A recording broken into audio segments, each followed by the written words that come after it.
Donc, on va écouter Farah Ramzi qui a soutenu sa thèse, qui est actuellement à terre à Sciences Po Bordeaux, mais qui a soutenu sa thèse l'année dernière qu'elle avait préparée en co-tutelle avec l'Université de Lausanne, avec Mounia Bedani Shraibi et à Nanterre, où j'étais à l'époque, donc avec moi, sur donc les mouvements étudiants, non, les mouvements étudiants, de jeunes, bref, elle va vous raconter. Donc mieux que moi, pourtant je vous promets que j'ai lu la thèse plusieurs fois, mais là c'est l'émotion, trop de modernité d'un coup.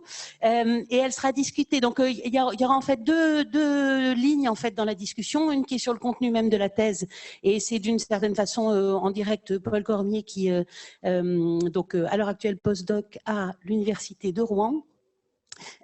Et qui lui a soutenu sa thèse précédemment ici à Sciences Po Bordeaux sur les trajectoires, les carrières biographiques, les trajectoires des militants de gauche en Turquie, si je ne me trompe pas. Et il y aura une deuxième ligne de discussion, non pas que Andy ne soit pas capable de discuter la thèse de Farah, il va le faire aussi, mais il a aussi accepté d'intervenir plus spécifiquement sur la question de la publication de la thèse, puisque aujourd'hui Farah essaie de transformer sa thèse en livre. Et voilà, comme tout autour de la thèse, tout est toujours un peu plus compliqué que prévu et un peu plus long. Donc elle va profiter de l'expertise d'Andy pour savoir comment mieux fabriquer un book proposal pour une maison d'édition en anglais. Voilà, donc on va démarrer sur un format traditionnel. Donc Farah va prendre d'abord la parole pour présenter son projet de livre, et puis on passera la parole, si vous êtes d'accord, à Paul d'abord, à Andy ensuite. Voilà. Et alors donc, on a normalement la capacité de vous faire intervenir pour vos questions aux uns et aux autres qui êtes soit dans la salle, soit dans la salle Zoom. Donc on verra. Nous, on est obligé de parler dans le micro, sinon vous ne nous entendrez pas. Mais vous, en principe, vous avez qu'à allumer votre micro et on devrait vous entendre. Donc n'hésitez pas à poser des questions et à ce que cette première séance soit aussi animée qu'on puisse le faire dans les conditions actuelles. À toi, Farah. Merci Sophie, merci pour les animatrices et les animateurs du séminaire de l'axe identification pour l'invitation. Merci Paul, Andy pour avoir accepté de me discuter. Et à celles qui nous rejoignent par Zoom, je suis contente d'être parmi vous dans ce séminaire de la rentrée un peu différente de ce qui est familier habituel. Alors, j'ai décidé de structurer ma présentation en deux temps. Dans un premier temps, je vais présenter les grandes lignes de ma thèse. Et puis, dans un deuxième temps, je vais parler de la démarche intellectuelle de ce que j'ai fait pour la transformer en projet de livre et les défis qui me rencontrent à ce stade. Alors, pourquoi faire une thèse sur les étudiants en Égypte? Parce que tout au long du XXe siècle, depuis la création de la première université égyptienne en 1908, il y a eu une imbrication entre l'histoire de l'enseignement supérieur et l'histoire de la lutte pour l'indépendance nationale, ce qui a résulté à la stabilisation d'une représentation des étudiants comme des acteurs politiques contestataires, voire une avant-garde éclairée au front de la lutte dans la société. Le résultat de cela, c'est que depuis les années 1980, alors qu'il n'y a plus ou très peu de mobilisation étudiante, personne dans le champ académique ne part des universités que pour dire qu'elles ne sont plus ce qu'elles étaient auparavant. Donc ça veut dire qu'il y avait une thèse prévalente d'une dépolitisation de l'université depuis 1980, depuis l'installation du régime de Moubarak, qui a gouverné pendant 30 ans. Donc, ma recherche commence par problématiser cette disparition des étudiants ou de la politique dans les universités, ou de l'université comme espace du politique, des études de l'Égypte.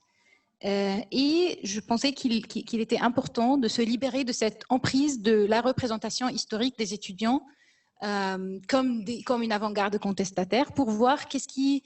déjà, pour mettre en perspective cette représentation par rapport aux faits historiques, à ce qu'on sait par rapport au mouvement étudiant, mais aussi pour se demander comment cette représentation affecte le présent, et pour regarder qu'est-ce qui se passe en vrai dans les universités dans les 40 dernières années, et ce qu'on peut appeler comme politique dans les universités, notamment dans un moment de transformation radicale, disons, ou drastique. La chute, après 2011, avec la chute d'un régime qui a duré 30 ans, suivi par une période de transition et des élections démocratiques, et puis un coup d'État. Donc, dans cette période de transformation, qu'est-ce qui se passe dans les universités? Donc, ma question centrale, c'était comment être étudiant en Égypte aujourd'hui produit des manières spécifiques de dire et de faire du politique. J'ai traduit mon souci de départ ou mon questionnement de départ empiriquement par une enquête sur 3 terrains ou sur 3 sites dans les universités publiques égyptiennes pour regarder d'abord l'évolution des acteurs classiques, les acteurs typiquement qu'on regarde typiquement quand on étudie les universités, donc les acteurs qu'on appelle les mouvements étudiants, qui s'approprient de cette histoire contestataire et qui pensent la protestation comme étant le mode d'action principal dans les universités. Mais je voulais déconstruire le terme homogénéisation du mouvement étudiant pour voir justement qui sont ces acteurs aujourd'hui, quelle a été l'évolution de leur rapport ensemble, quelle est la genèse des différents groupes et leur transformation des positionnements idéologiques. Mon deuxième terrain, c'était les unions étudiantes qui étaient des syndicats, des entités très proches des syndicats étudiants et qui, sous Moubarak, étaient cooptés dans le régime, mais ce que je proposais, c'est que ça ne veut pas dire qu'il n'y avait pas du politique qui se créait dans ces espaces. En plus, après 2011, ces unions ont vu des élections très concurrentielles pendant 3 ans. Donc j'ai étudié, c'était mon deuxième terrain, et finalement, ce que j'appelle les student activities, donc c'est comme des clubs étudiants, des associations culturelles et sociales. Et le modèle principal que j'ai suivi, c'est un type d'organisation qui s'appelle, comme le modèle United Nations, donc c'est ce qu'on appelle le jeu de simulation. Donc c'est des associations qui font des jeux de simulation, des organisations internationales et nationales aussi, et qui étaient très actifs dans les universités publiques en Égypte depuis la fin des années 90. Donc j'ai travaillé sur leur genèse, sur leur transformation et sur le rôle qu'ils jouent aujourd'hui. Mon questionnement théorique ou mon questionnement central s'est traduit dans une problématique théorique, c'est très simplement qu'est-ce qui est politique, qu'est-ce qu'on peut considérer comme politique et comment trouver un cadrage qui permettrait de sortir d'une vision qui ne voit du politique que dans certaines formes de protestation, sans pour autant dire que tout est politique, donc rien n'est politique. Donc c'était le dilemme théorique qui m'occupe.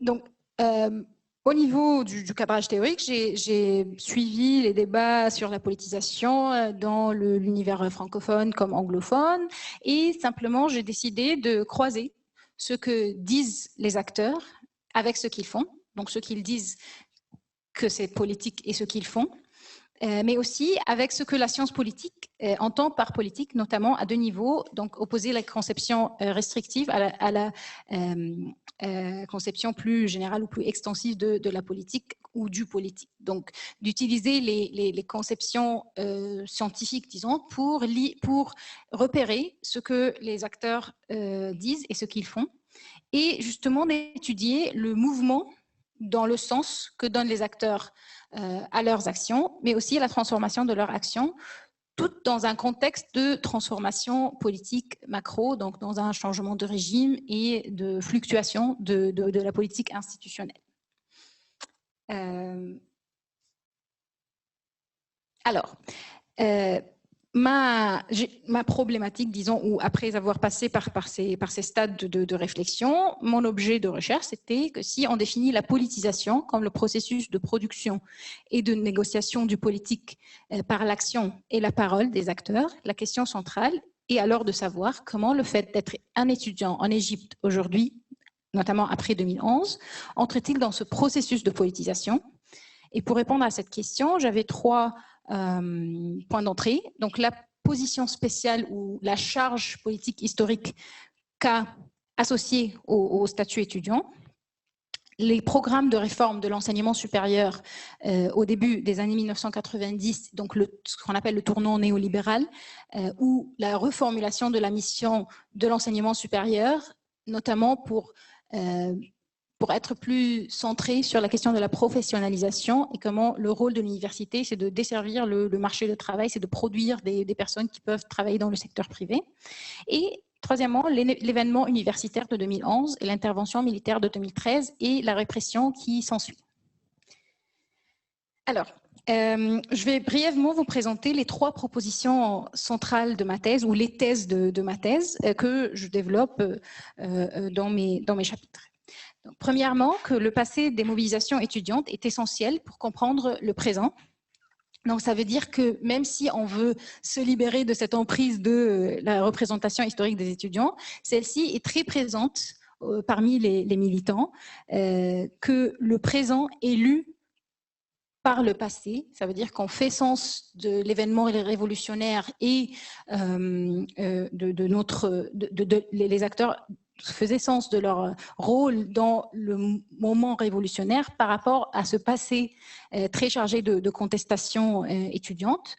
Mais c'est plus qu'une simple reproduction ou réadaptation de modes d'action et de symboles. C'est aussi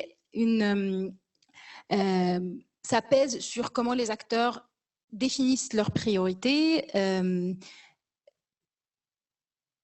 conçoivent leur rôle, mais aussi vice-versa. Donc, ça veut dire qu'ils imprègnent leur vision ou leur récit du passé par ce qui se passe au présent, par l'élan révolutionnaire, mais aussi par le moment de répression qu'ils sont en train de vivre.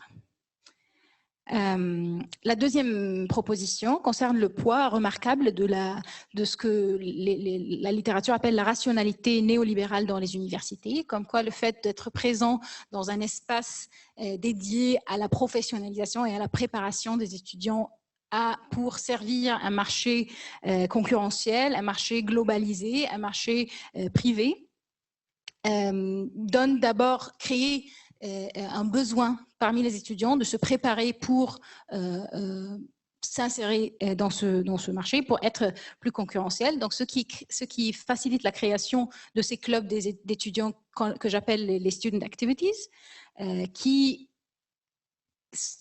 insistent sur l'idée de la professionnalisation, qui constituent des espaces pour les étudiants pour se préparer, pour s'entraîner, pour partager des expériences avec des diplômés de leur université.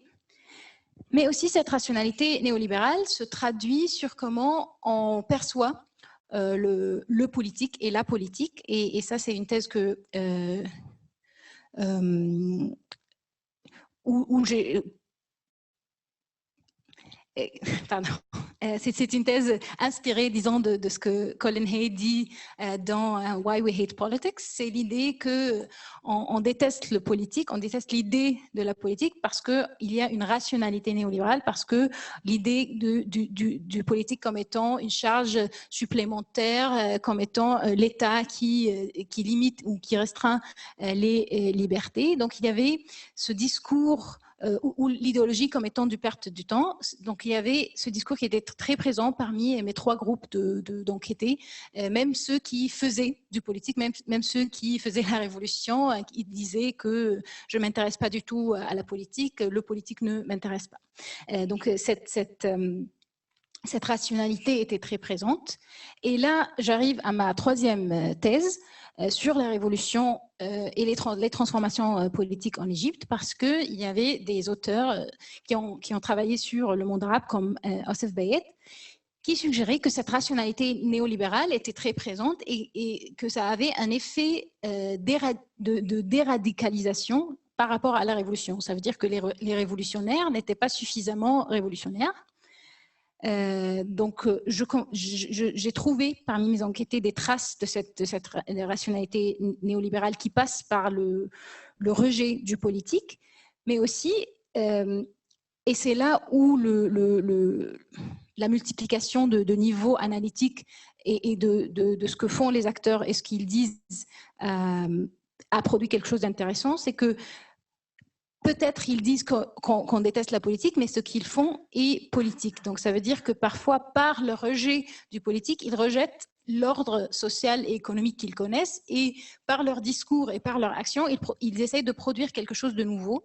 Ils essayent de transformer cette énergie révolutionnaire, ce moment exceptionnel qu'ils ont vécu, en projet de société qui commence dans l'université, qui commence par comment on va construire le rôle du syndicat étudiant, comment agir comme union étudiante révolutionnaire.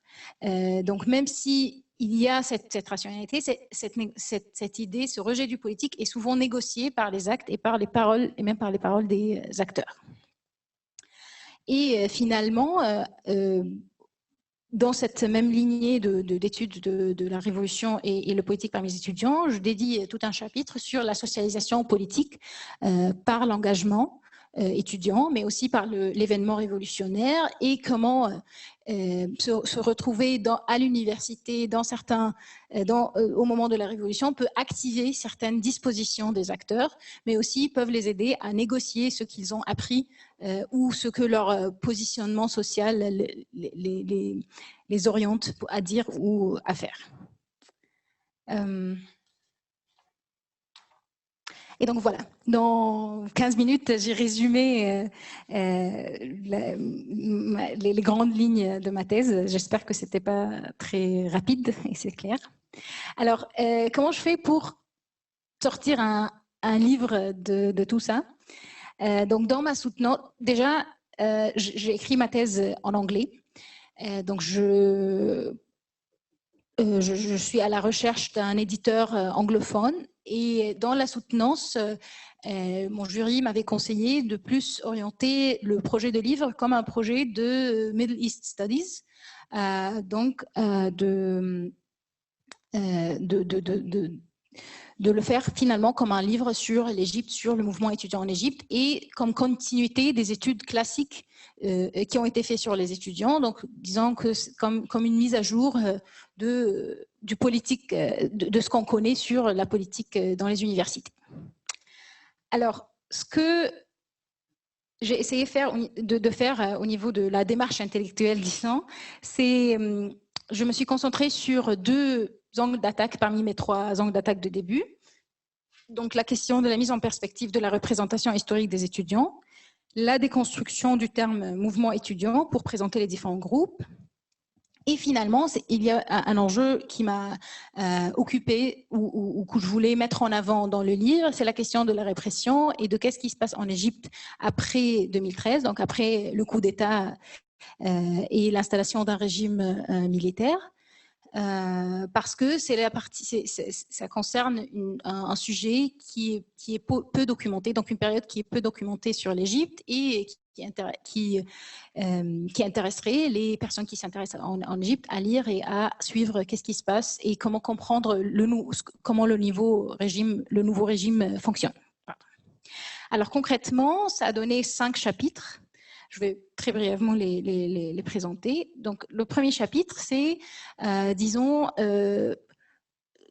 en anglais, le titre que j'ai donné, c'est « What does it mean to be a student in Egypt? Higher education from the nationalist mission to the neoliberal reform ». Donc, où je retrace l'histoire de l'enseignement supérieur sans trop rentrer dans les détails parce qu'il y a une partie qui est déjà présentée dans d'autres littératures, mais justement la partie du tournant sur le tournant néolibéral et la transformation de la mission de l'université et justement le discours de professionnalisation qui est un angle peu connu. Donc, il y a pas mal d'études qui ont travaillé sur les transformations au niveau des politiques publiques de l'enseignement supérieur, mais pas suffisamment sur comment ça affecte la représentation des étudiants et la vie concrète des étudiants. Ensuite, un deuxième chapitre que j'appelle « The Missing Decade, Student Politics from 2002 to 2012 ». Donc 2002, c'est le moment de renouvellement de la protestation à l'université avec la deuxième intifada, mais c'est aussi la dernière décennie de Moubarak où il y avait des mouvements protestataires qui se renouvelaient et qui ont finalement donné lieu à la révolution en 2011. Donc, par ce chapitre, j'essaie de faire un point en disant que je ne veux pas faire une division chronologique de l'avant et l'après la révolution de 2011, comme si la politique va réapparaître de nulle part dans l'université, mais justement de démontrer qu'il y a toujours eu du politique à l'université au niveau de l'action et des activités des acteurs, des unions étudiantes et même des student activities. Au-delà de la thèse de dépolitisation ou de la simple cooptation de ces organisations, et suivre justement les réseaux de ces acteurs pendant et après la Révolution et voir comment les anciens acteurs ont participé à la création de nouvelles organisations, de partis politiques dans les moments très riches entre 2011 et 2013. Ensuite, mon troisième chapitre, c'est The Repression of Others, Rivalry and Demobilization in Post-2013 Egypt. Donc justement, c'est le chapitre sur la période après 2013, sur la répression et sur comment la répression change les conditions de travail politique à l'université et comment les acteurs, les différents acteurs vivent ce moment et essayent de trouver des espaces d'action, de mobilisation ou de toute forme d'action collective sous la répression et surtout comment, parce que je passe beaucoup de temps à dire, à travailler sur les différents rapports entre les différents groupes, notamment la polarisation entre des étudiants frères musulmans et des étudiants qui se disaient non frères musulmans. Donc finalement, comment les acteurs non frères musulmans essayaient de puiser dans cette rivalité avec leurs collègues des espaces d'action en tant que troisième voie pour dire oui, voilà, les frères musulmans sont les adversaires principaux du régime, donc on n'est pas frères musulmans, mais on veut faire du politique à l'université. Et comment ils vivent la démobilisation lorsqu'ils comprennent que cela, même en n'étant pas frères musulmans, il n'y aurait plus d'opportunités ou de possibilités pour faire l'action politique à l'université. Et puis, dans mon quatrième chapitre, le titre est Beyond Contentious Politics, New Experiences and New Meanings of Politics Among Students. Donc, c'est là où j'essaye de présenter quelque chose qui est un peu différente du focus dominant sur les protestations, sur les mouvements typiquement politiques, où j'essaie de documenter des nouvelles expériences, des unions étudiantes, des student activities, pour montrer les nouveautés concrètes au niveau de leurs activités, de leurs discours, de leurs missions, mais aussi comment dans ces espaces, les étudiants négociaient ce que ça veut dire politique et produisaient du politique dans cette négociation. Dans ce chapitre, je propose aussi de parler de, après 2013, comment les acteurs des mouvements étudiants essayaient de négocier justement qu'est-ce qu'ils entendent par politique en disant nous, on ne fait pas de politique, on ne veut plus faire des protestations, on n'est pas contre le régime, mais quand même, on veut faire d'autres activités qu'on trouve aussi politique. Donc, de trouver un sens politique dans des sorties, dans des book clubs, dans des concerts, pour dire, voilà, nous, on fait de la politique, mais autrement. Et finalement, mon cinquième chapitre, je l'appelle Coming of Age in Times of Change, a Revolutionary Generation, point d'interrogation. Donc, c'est là où je parle des individus. Je restitue 4 trajectoires d'étudiants qui came of age, donc ils sont devenus adultes et sont entrés à l'université au moment de la Révolution et comment s'articuler leur socialisation primaire avec les expériences qu'ils ont vécues à l'université, avec la Révolution pour produire ce qu'ils entendent, leur rapport aux politiques et changer ce rapport par rapport aux événements et à leur engagement. Donc voici brièvement mon plan de livre. Donc, ce que j'ai fait à ce stade cet été, c'est que j'ai préparé un book proposal de 10 pages, 13 pages, et j'ai envoyé à 2 éditeurs anglophones, l'un après l'autre. Donc, le premier était Cambridge University Press, la collection Moyen-Orient, et puis Stanford University Press, aussi la collection Moyen-Orient. Et dans les deux, j'ai eu un rejet rapide et même à moins d'une semaine de mon envoi. Donc, et dans une des lettres de réjection, la personne me dit que c'est une narrow investigation, donc c'est une enquête qui n'est pas suffisamment large. Donc, je ne veux pas surinvestir ce commentaire, mais je me demandais si il fallait intégrer plus la partie sciences politiques de mon travail. Donc, j'avais délaissé un peu tout ce qui est réflexion sur la politisation, qu'est-ce qu'on entend par politique, et tout ce questionnement théorique au cœur de pratiquement tous mes chapitres.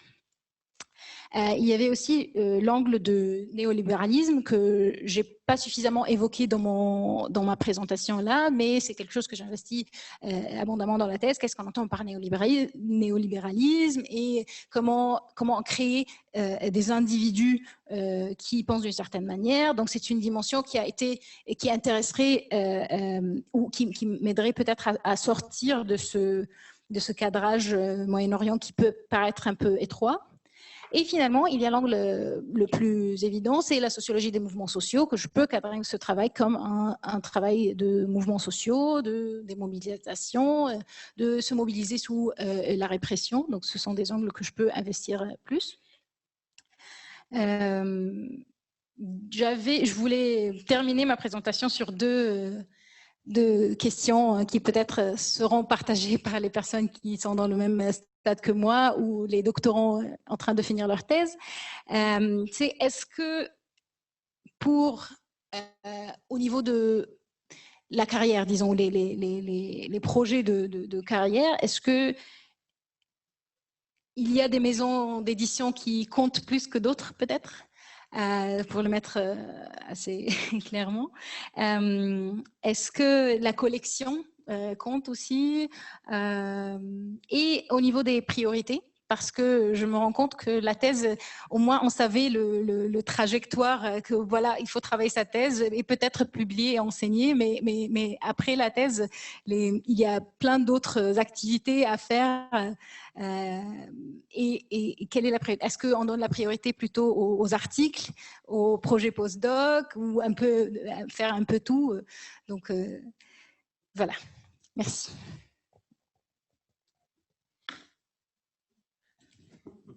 Merci beaucoup, Farah. On est d'accord que bien que tes questions à la fin ouvrent plutôt sur la discussion sur la publication, on fait quand même un petit temps vraiment, enfin qu'on ne squeeze pas la discussion autour de ce qu'il y avait dans ta thèse, qui quand même, je crois, vaut le temps qu'on s'y arrête. Donc, Paul, on te donne la parole.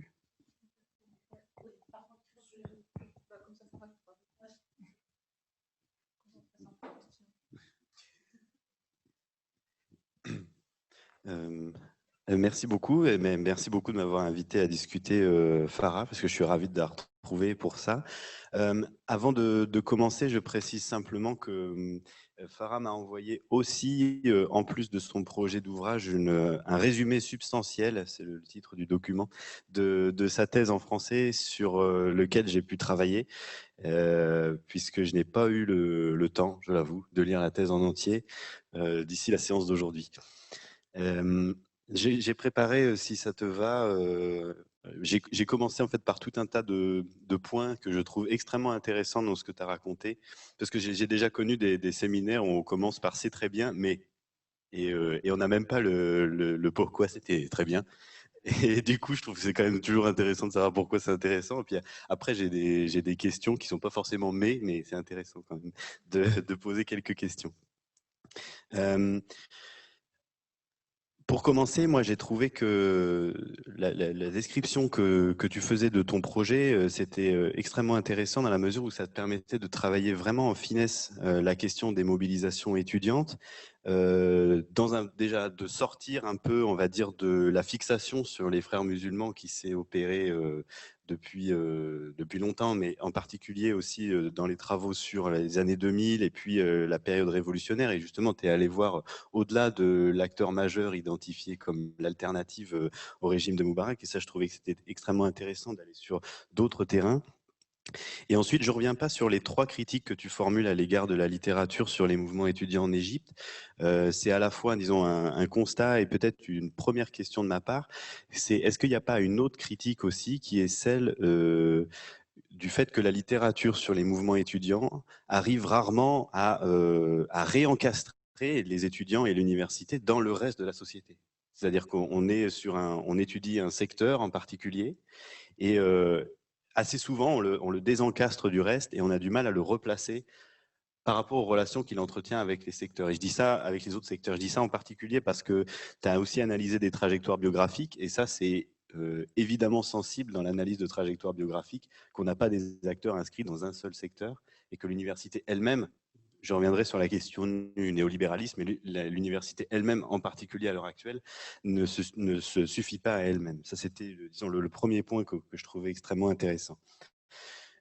La deuxième, peut-être encore plus générale, c'est que je trouvais le projet de la thèse extrêmement ambitieux, parce que, à bien y réfléchir, tu proposes une approche très complexe des mobilisations étudiantes, puisque à la fois tu t'intéresses à l'histoire longue du secteur universitaire, à ses recompositions sous l'effet des logiques néolibérales, donc à la fois en ce qui concerne le marché du travail, qui est l'avenir des étudiants sur lesquels tu travailles, et l'université elle-même, mais aussi des contextes, une pluralité de contextes, celle du système politique qui est celui d'un système autoritaire qui vient à se reconfigurer finalement, celui de deux conjonctures très brèves mais en même temps très dynamiques, qui est celle d'un côté de la révolution de 2011 et de l'autre du coup d'État militaire. Donc tu es à la fois, on va dire, tu es à l'intersection entre tout un tas de logiques qui sont de longue durée, de très courte durée, d'un secteur spécialisé et en même temps de secteurs beaucoup plus larges. Et donc, cette ambition me paraissait tout à fait intéressante à souligner. Bien entendu, je pense que tu me vois venir, ça appelle aussi un certain nombre de questions ensuite dans l'écriture de l'ouvrage sur comment retricoter tous ces éléments-là qui sont à la fois très massifs, très détaillés dans ton travail et en même temps qu'il faut arriver à rendre de la manière la plus lisible possible. La troisième remarque, j'ai fait des chiffres, donc je vais dire des chiffres tout le long, ça me permet moi-même de me repérer dans ma propre pensée. Le troisième point que je trouvais extrêmement intéressant, c'est la manière dont tu articules les réflexions sur le politique et la politique en contexte autoritaire et en situation révolutionnaire. Et ce qui m'intéresse justement, c'est la manière dont tu, on va dire, croises ces quatre éléments, le contexte autoritaire, la dynamique révolutionnaire et le questionnement sur le politique et la politique. Et il me semble que ça, c'est un des apports majeurs de ton travail et sur lequel il faudrait peut-être insister davantage. Mais Andy me contredira peut-être sur ce point, mais il me semble que c'est un élément extrêmement important et intéressant de ton travail et qui pourrait donner lieu vraiment à des discussions de fond. Ensuite, je trouvais qu'il y avait un élément très intéressant sur le travail fin que tu fais sur la politisation. Je ne vais pas m'étendre longtemps là-dessus parce que c'est une notion que j'ai très peu travaillé et sur laquelle je n'aurai pas beaucoup d'éléments sur lesquels te questionner. Mais je trouve que c'est très intéressant la manière dont tu lis la transformation de l'enseignement supérieur, la configuration politique et les formes de l'engagement, et comment c'est à travers la notion de politisation que tu mets ces trois éléments en discussion. Il me semble qu'il y a là aussi une articulation entre des échelles, disons l'échelle micro, celle des individus avec lesquels tu travailles, l'échelle méso qui est celle des groupes sur lesquels tu travailles et des relations qu'ils entretiennent entre eux, et l'échelle macro qui est celle des contextes dans lesquels ils se trouvent pris, que tu fais résonner avec la notion de politisation qui me semble très intéressante. Ensuite, il y avait la question du rapport à la politique en contexte autoritaire.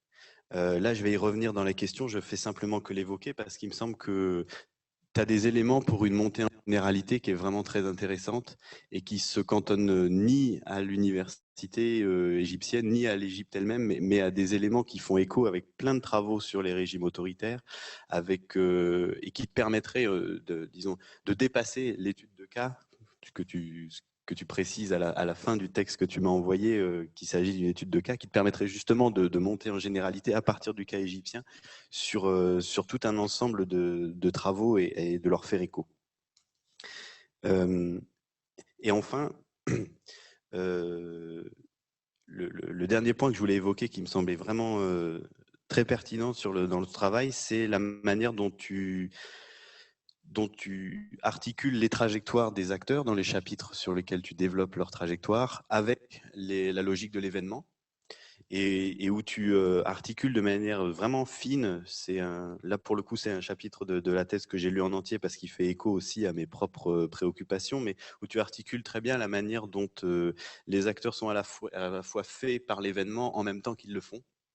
Et où là, il me semble qu'il y a des choses extrêmement précises, notamment sur ce que moi, je pense avoir eu tendance à négliger dans mon travail, mais justement sur le travail des subjectivités des acteurs à travers l'événement, puisque tu les as suivis pendant le cours de l'événement lui-même. Et là, c'est très intéressant de ne pas avoir de récit rétrospectif, mais d'être quasiment dans l'évolution de leur parcours eux-mêmes. Et donc, là, on voit vraiment à l'œuvre cette articulation entre l'événement et les trajectoires qui est très intéressante. Mais il faut que j'en revienne aux questions quand même. J'avais un certain nombre de questions, en fait j'en avais énormément, du coup j'ai décidé d'en choisir que quelques-unes.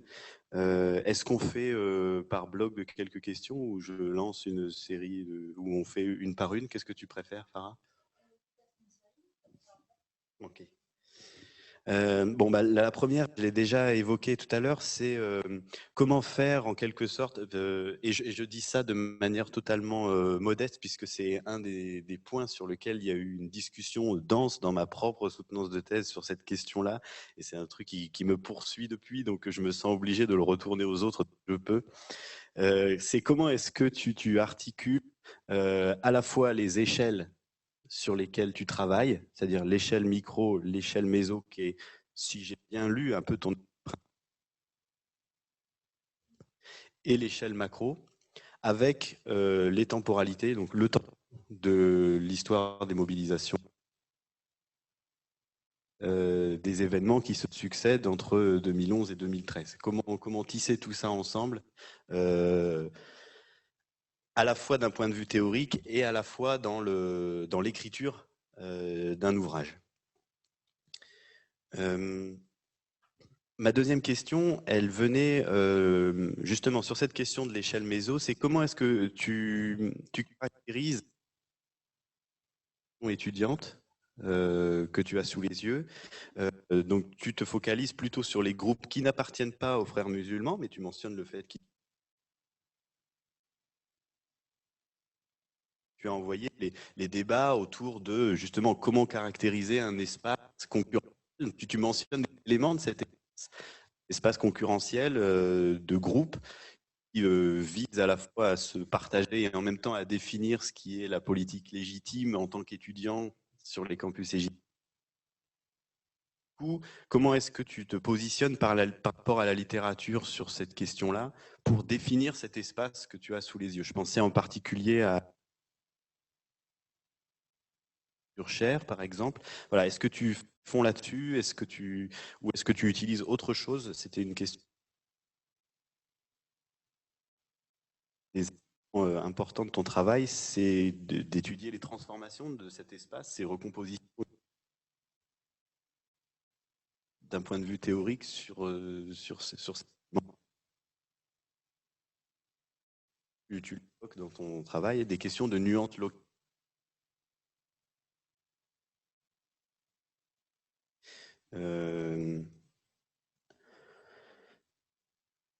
Peut-être, oui, une troisième cap, ça te va?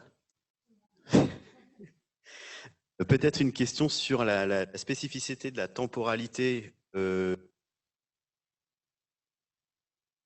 à la fois la temporalité révolutionnaire dans un premier temps pour simplifier, et dans un second temps du retour de l'armée et de la répression, ou comment est-ce que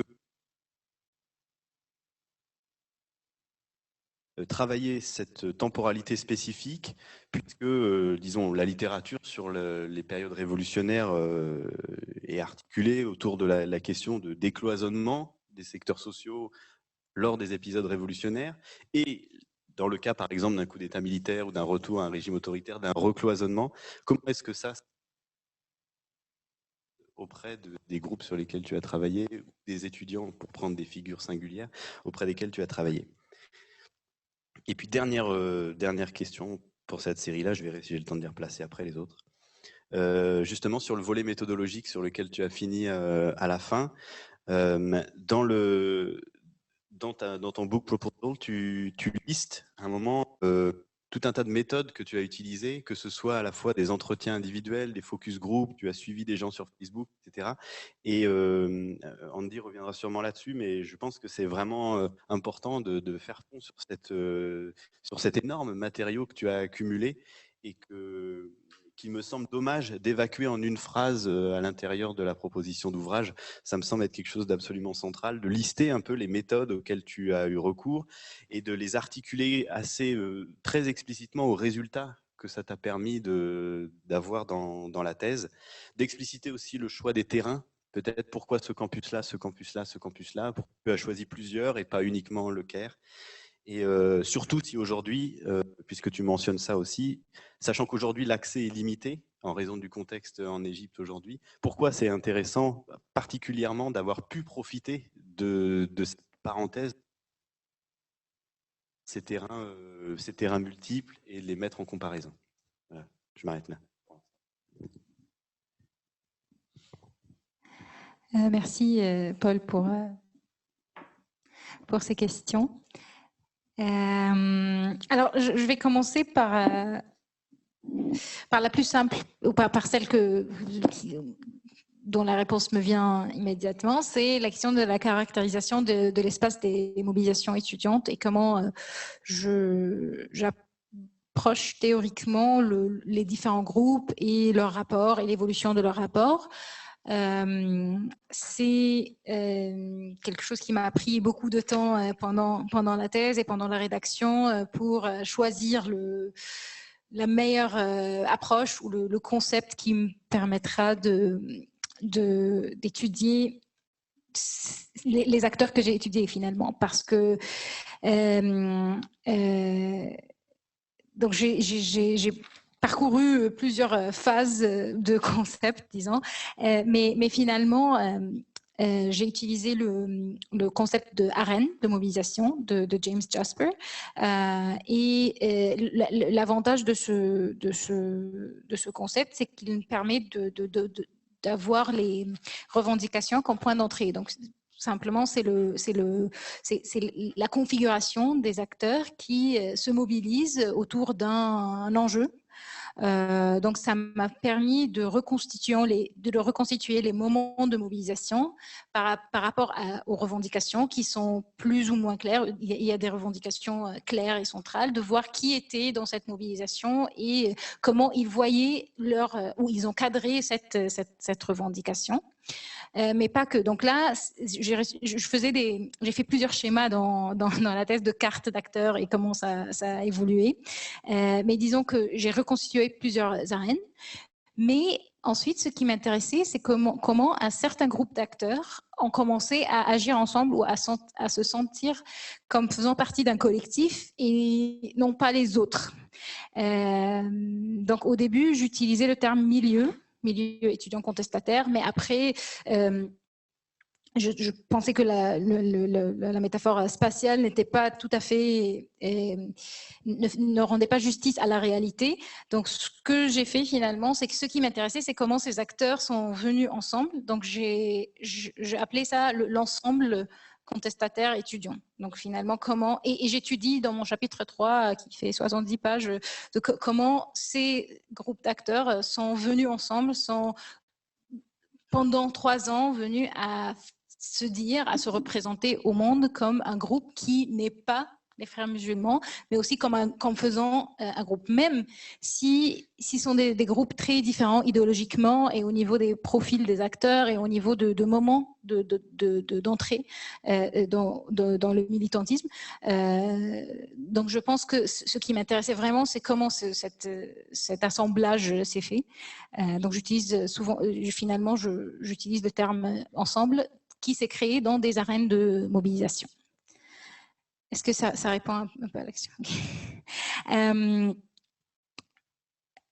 Pour le moment révolutionnaire, et je vais répondre à tes deux questions ensemble. Donc, comment articuler les échelles de travail et de temporalité et comment rendre compte de la temporalité révolutionnaire. Je pense que c'était vraiment l'enjeu dans la rédaction de ma thèse et surtout que dans l'enquête que j'ai faite, ces niveaux n'étaient pas si tranchés que ça finalement et que c'était à moi aussi de les construire.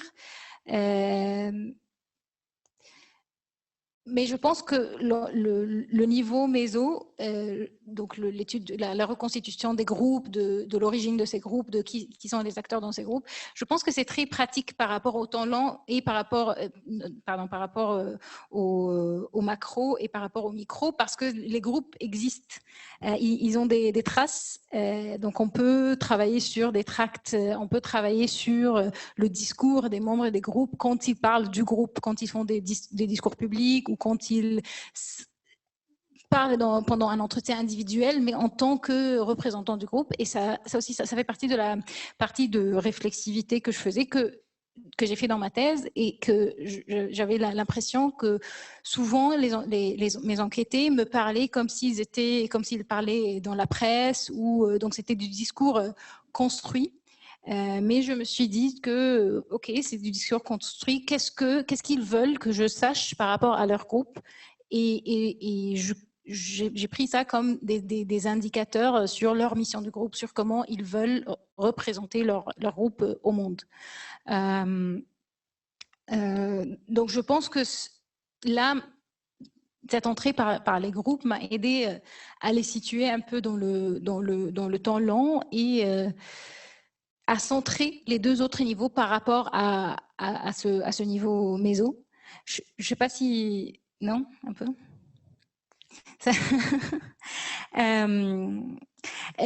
pour la Révolution, je voulais ne pas me coincer dans la question de est-ce que tout a changé par rapport à la Révolution ou pas. Est-ce que ça... Donc je ne voulais pas me coincer dans cette question de Révolution, et ça a fini par venir un peu naturellement par rapport à la vie des groupes, aux trajectoires des groupes et aux trajectoires des individus. Donc je ne me suis pas posé la question de qu'est-ce qui se passe en Égypte pendant la Révolution, d'autant plus que comment les étudiants qui se retrouvent à l'université vivent ce moment, comment ils se représentent l'événement. Est-ce que pour eux, ça a été une bifurcation personnelle ou pas? Pour certains, oui, pour certains, non, pas du tout. Et pourquoi? Qui, parmi les étudiants que j'ai rencontrés, a vécu la Révolution comme une révolution personnelle, et qui était externe à l'événement et qui était disposé à être extérieur à l'événement, mais finalement s'est transformé, a vécu une transformation personnelle. Donc j'ai essayé, donc c'était plutôt en rentrant par la perspective des acteurs que j'ai essayé d'aborder l'événement révolutionnaire. Voilà. On va nous entendre, mais en fait le deuxième micro ne marche pas bien, donc il faut que vous passiez celui-là. Est-ce que Paul, tu veux rajouter une autre question ou... Et on reviendra après. Ok. Merci. Bon. Beaucoup de choses à concilier. Donc, surtout, merci Farah d'être venue, et merci aux organisatrices de nous avoir organisé cette séance et de m'avoir invité, hein, surtout. Donc moi je vais me concentrer, comme c'était prévu, plutôt sur la deuxième partie de l'exposé, sur comment transformer cette thèse en ouvrage, et puis réussir effectivement à le faire éditer. Donc d'où je parle, je vais préciser d'abord d'où je parle. Effectivement, j'ai une certaine expérience, comme je suis très vieux, d'avoir proposé des livres et souvent essuyé des échecs et parfois des réussites, connu des réussites. Donc évidemment, je vais parler un petit peu de cette expérience-là. Mais aussi, je parle comme directeur d'une collection chez Routledge sur le gouvernement de l'Union européenne. Donc, je fais ça depuis 6-7 ans. Et tout récemment, j'ai rejoint le comité de rédaction d'une collection des éditions du Crocon. Et enfin, à la FSP, lorsque j'étais président, on a lancé un groupe de travail sur l'édition et en sciences politiques. Et donc, je vais également m'appuyer un petit peu sur cette enquête qu'on est toujours en train d'essayer de terminer actuellement. Parce qu'il me semble que à la fois, tu ton travail sur le fond, mais aussi cette tentative de le transformer en livre renvoie à des questions plus générales qui, à mon sens, devraient nous intéresser tous. Donc, je vais aborder quatre points. Effectivement, de manière générale, une thèse transformée en livre, qu'est-ce qu'il faut faire? Donc, je vais parler en général. Ensuite, je vais me pencher un petit peu sur ta proposition à toi, Farah, pour faire 2 ou 3 suggestions. Tu as posé la question de la hiérarchie des éditeurs. Comment je vais donner un peu mon avis, mais aussi c'est un avis sur la base des avis des autres. Et c'est là où je vais m'appuyer sur l'enquête AFSP en cours. Et puis terminer par la question, est-ce qu'il y a des choses qu'on peut faire collectivement sur l'édition de nos travaux en forme de livres notamment? Je pense qu'il y a des choses à faire, mais il faudrait qu'on commence à mettre ça sur la table, me semble-t-il. Alors, en général, ma position personnelle, moi, je pense qu'il y a toujours une place pour transformer des thèses en livres. Je pense que c'est une bonne chose à faire. Bon, il y a des thèses qui s'y prêtent moins, parce que pour différentes raisons, ça se prête beaucoup plus à une valorisation en termes d'articles. Mais il me semble que c'est tout à fait possible, voire souhaitable, de valoriser une thèse à la fois en termes d'articles et en termes de livres. Il me semble que un des grands avantages de le faire en livre, c'est que ça peut psychologiquement clôturer l'expérience de thèse, peut-être plus que la valorisation uniquement en termes d'articles. Mais bon, ça se discute. Mais je pense que cette question de clôturer, passer à autre chose, passer à une autre étape de la carrière, me semble pas à négliger.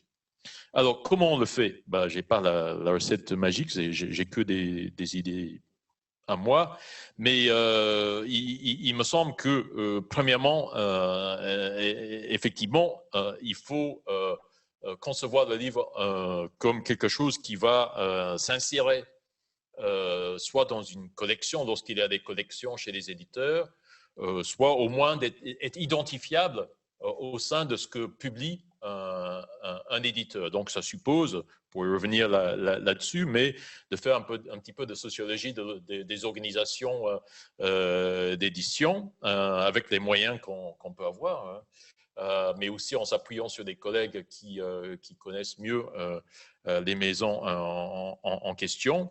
Mais on peut déjà apprendre beaucoup de choses en fouillant un petit peu dans des sites web.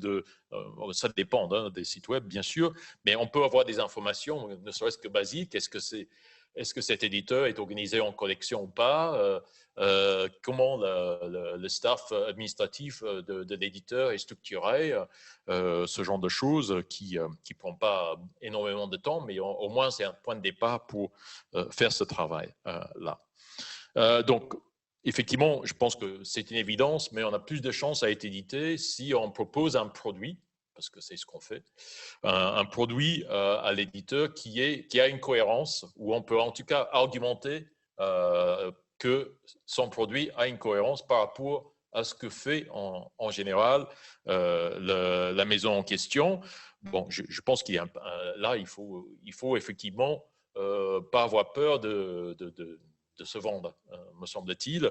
Il ne faut pas être trop modeste là-dessus. Je sais que c'est difficile souvent, mais je pense que je ne vois pas comment ça pourrait être autrement, mais peut-être ça pourrait être, mais on est en concurrence avec d'autres projets et on y reviendra, mais les maisons d'édition, y compris anglophones, ont de moins en moins d'acheteurs, ont de moins en moins de ventes pour ce type de produit. En tout cas, ils arrivent toujours à vendre des dictionnaires, des encyclopédies, notamment au marché un petit peu captif des bibliothèques.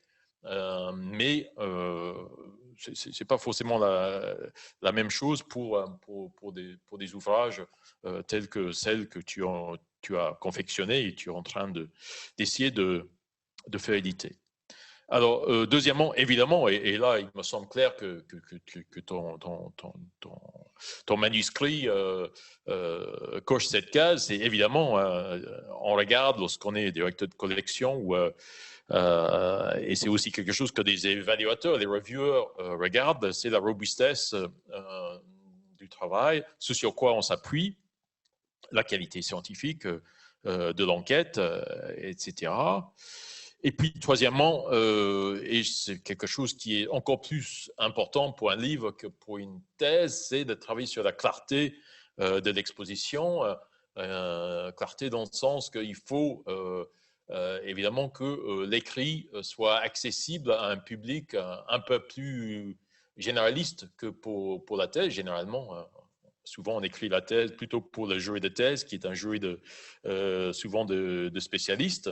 Je force un peu le trait, mais évidemment, pour un livre, ce qui intéresse un éditeur, c'est un produit, un manuscrit qui va intéresser, certes, un lectorat spécialisé, par exemple sur les Middle Eastern Studies, hein, mais aussi un lectorat au-delà. Il me semble que, bon, c'est ambitieux, mais c'est essayer de tabler sur les deux, de faire les deux. Donc, il faut penser à ça lorsqu'on est en train de transformer sa thèse en ouvrage, et notamment pour peut-être un peu plus précis sur comment peut-on intéresser un lecteur plus général. Il faut montrer qu'on travaille sur l'Égypte, mais le cas égyptien, c'est un cas de quelque chose, un cas qui est comparable à d'autres cas, et donc tu vas effectivement défendre un argument, voire des outils théoriques et méthodologiques qui peuvent être transposés à d'autres cas. Donc, ça c'est typiquement une manière, effectivement, d'essayer de placer un projet de livre, et qu'on n'apprend pas forcément ça en faisant une thèse, quoique je pense qu'on devrait apprendre ça aussi en faisant sa thèse. Et effectivement, une fois qu'on a avancé dans la reprise ou l'idée de manuscrit, il faut, je viens progressivement vers effectivement la proposition de l'ouvrage que tu as fait et qu'on doit tous faire si on veut se faire éditer. Il faut penser à comment tu vas donner des arguments, typiquement au directeur de collection ou directrice de collection, si ça existe, et que ces arguments, cette personne va les utiliser pour convaincre le personnel administratif de la maison d'édition. Pour donner un exemple, dans la collection que je dirige sur Routledge, j'ai eu vraiment une proposition qui m'a intéressé sur le rapport entre lorsqu'un pays a la présidence de l'Union européenne, comment il s'organise pour faire passer ses priorités pendant ces 6 mois-là. Et ça était basé sur une étude de cas très approfondie de la présidence roumaine récente. Et la première action de mes interlocuteurs à Routledge, c'est la Roumanie, c'est un peu restreint. Est-ce qu'elle ne pourrait pas intégrer d'autres pays? J'ai dit, mais ils n'ont pas travaillé sur d'autres pays, donc non. Mais plutôt que de leur répondre de suite, j'ai dit aux personnes qui ont proposé le manuscrit, peut-être vous pouvez plutôt dire que ce qui vous intéresse, c'est, en fait, il y a un point théorique sur ce qu'on appelle les two-level games. Donc, ils étaient basés sur ça. Donc, vous proposez quelque chose qui va plus loin sur les two-level games avec le cas de la Roumanie. On va essayer. Donc, ils ont reformulé leur proposition. Je l'ai revendu à Routledge et c'est en train de passer, je pense, maintenant. Donc, c'est juste, il faut penser à ces choses-là. Il faut toujours penser à qui va vous lire en premier et qu'est-ce que cette personne va faire. Est-ce que, comment il ou elle va ensuite relier des informations et défendre, si possible, votre projet. Alors, deuxième point, pour ce qui concerne le projet, le book proposal que tu as écrit, Farah, que tu as proposé, si j'ai bien compris, à 2 maisons d'édition jusqu'ici. Moi, je trouve que dans l'ensemble, c'est très bien. Je pense que c'est très bien parti. Mais il me semble que tu pourrais faire 3 choses pour vraiment l'améliorer dans le sens par rapport à l'exercice auquel tu t'attaques. Il y a 3 choses qui pourraient être assez facilement améliorées dans ce sens-là. Donc, premièrement, un peu sur la structure globale de la proposition et un peu le style du texte. Moi, je pense que c'est très bien de commencer comme tu l'as fait, avec une petite anecdote personnelle ou comment mais je pense qu'il ne faut pas trop en abuser. Là, tu commences la proposition plus comme une introduction. C'est peut-être d'ailleurs repris je sais pas, de l'introduction du livre que tu as. Je ne sais pas si tu l'as en manuscrit, mais en tout cas, tu as imaginé. Tu peux commencer comme ça, mais très vite, il faut rentrer vraiment dans... c'est une note, en fait. C'est une note qu'il faut faire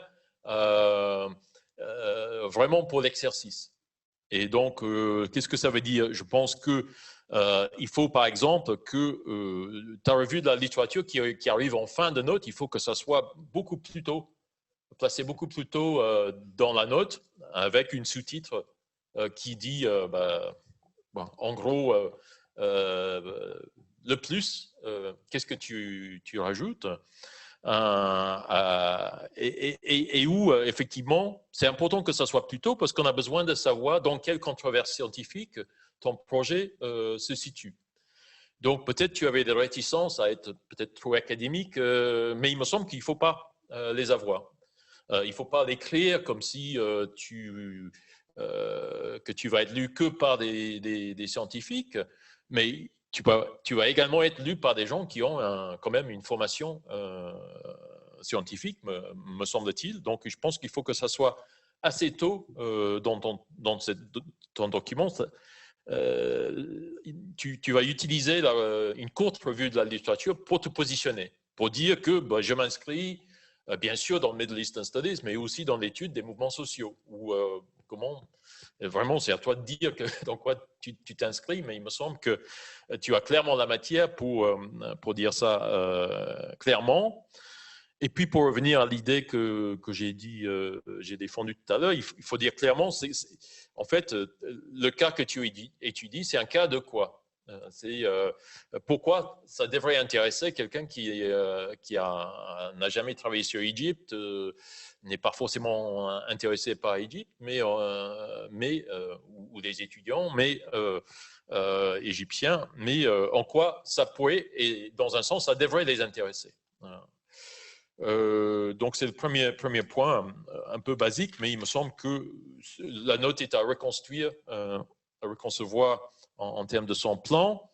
Deuxième point, c'est Paul qui l'a déjà dit, vraiment ça m'a manqué ce sur quoi ton manuscrit s'appuie, tes sources, tes méthodes, comme l'a dit Paul, et effectivement, moi je me basais uniquement sur le prospectus, je ne savais pas exactement sur quoi et je découvre que tu t'appuies sur un matériel magnifique, donc je pense qu'il faut vraiment le mettre en valeur. Et à nouveau, en faisant cela, on n'a pas besoin de faire ça de manière très académique ou rentrer vraiment en détail des techniques de recherche, mais vraiment montrer que, en fait, comme quelqu'un m'a dit juste avant que je soutienne ma thèse, pour montrer qu'il n'y a que toi qui as bossé là-dessus et qu'en fait, on a besoin de ton écrit parce qu'il n'y a que toi qui a dégagé, généré ces connaissances. Et puis, troisièmement, bien sûr, tu as des résumés par chapitre, mais à aucun moment tu expliques et justifies le plan. Alors que, effectivement, il faut prendre le lecteur par la main et dire, c'est en 5 chapitres, on le fait comme si. Et donc, il faut une annonce de plan problématisé, comme tu sais faire mieux, sans doute, tu sais faire, bien entendu. Donc, il me semble, de manière générale, que ces book proposals doivent être finalement assez structurés, avec les sous-titres, comme j'ai dit. Et puis, il faut aussi inclure un résumé plus court de 200-300 mots. Mais il ne faut pas se brider, il faut faire une proposition de 6, 7, 8, 9, 10 pages. Mais donc, assez souvent, d'ailleurs, les éditeurs disent le format qu'ils veulent, mais je pense qu'il faut tabler sur ça. Et puis après, tu peux tailler sur mesure par éditeur en termes de taille. Alors, à partir de là, effectivement, comment chercher un éditeur? Bon, je pense que la première chose, on vient d'en discuter, c'est vraiment de faire un book proposal très léché, très, oui, on vient d'en discuter. Et après, je pense qu'il faut se donner une stratégie, un plan d'attaque et avoir une liste d'éditeurs et dans quel ordre tu vas les contacter. Et dès que tu reçois une réponse négative, espérons-le que tu en recevras plus, mais dès que tu le reçois, tu tentes le prochain. Mais je pense que c'est comme tout, il faut continuer, il ne faut pas se laisser abattre, parce qu'on peut essuyer des refus pour de multiples raisons. Moi, j'ai découvert récemment qu'une maison d'édition, en fait, ils travaillent que avec des éditeurs qui connaissent déjà. Bon, voilà, là, tu peux rien. Donc, ou ils ne sont plus intéressés par la politique en Europe. Et ils sont intéressés que par la Chine. Donc, effectivement, ça peut arriver. Donc, tu peux rien. Donc, tu passes à autre chose. De toute façon, c'est pas ton affaire. Ton affaire, c'est de faire éditer ton ouvrage. Donc, il faut, bon, bien sûr, on peut prendre quelques heures pour être déçu, vexé, aller taper dans le mur ou je ne sais pas quoi. Mais après, bon, la meilleure stratégie, c'est bon, je contacte le prochain. Alors, est-ce qu'il y a une hiérarchie entre les éditeurs? Oui. Il y en a, en tout cas dans le monde anglo-saxon, anglophone, une certaine priorité est donnée aux University Press, hein, comme on les appelle, tout en sachant que c'est quand même un peu illogique de nos jours, parce que des University Press sont pour la plupart des entreprises privées, ou des entreprises qui sont gérées comme des entreprises privées. Mais bon, il me semble que, par exemple, aux États-Unis, les presses universitaires les plus connues sont, comme tu as tenté Stanford, mais il y a aussi Chicago, California, Université California Press, Cornell,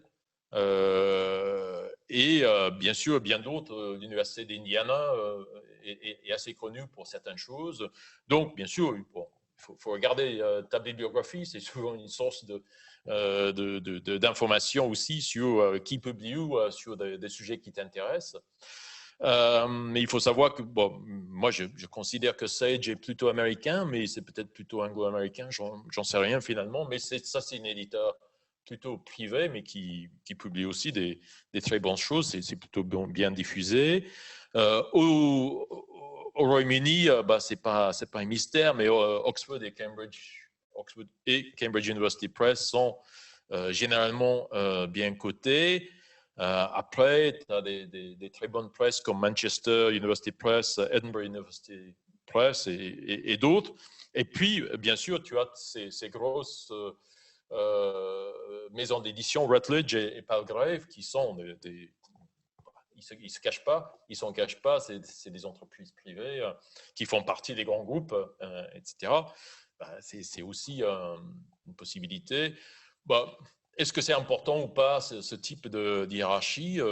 Bon, on pourrait en discuter, mais enfin, il me semble que en tant que quelqu'un qui travaille pendant de longues années pour produire un ouvrage, peut-être un des critères les plus importants, c'est la diffusion. Est-ce que la maison d'édition est bien diffusée?